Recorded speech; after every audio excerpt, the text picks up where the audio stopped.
Tonight, staff and families at a local school are dealing with the aftermath of a case of tuberculosis on campus. This is at Helen Jidstrup Elementary. It's leaving parents with more questions than answers, and Fox 5's Drew Andre spoke with a parent whose child is considered a close contact and has more on the investigation by the health district. Well, John, we still don't know if it's a student or faculty member that contracted TB. School will operate as normal, but testing begins immediately on anyone that the health district identified as someone who may have been exposed. Your child has been identified as a close contact.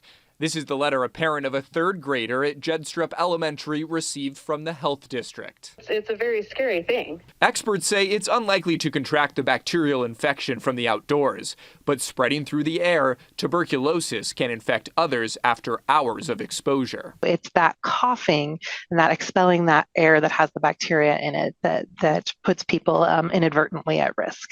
The health district says it's rare in the school setting, but not unheard of.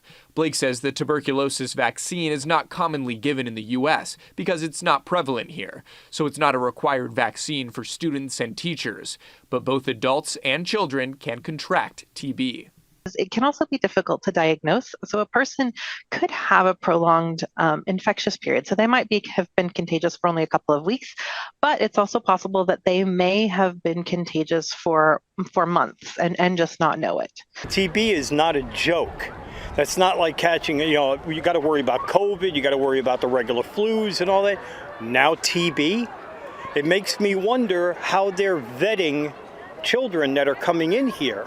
The mother of the third grader that was potentially exposed spoke to us under anonymity. They belittle and they reprimand you for keeping your kids home when they're sick.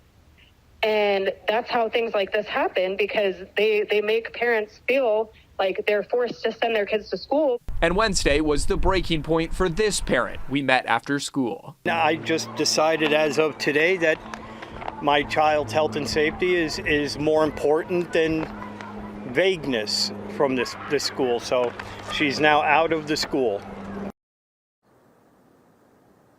And the testing for those considered close contact is happening this week. Those results will take 1 or 2 weeks, and then in about 2 months, there'll be a follow-up test too.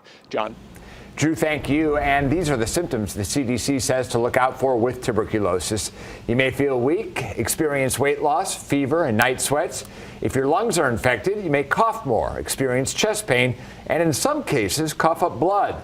Symptoms can also vary depending on which part of the body is infected.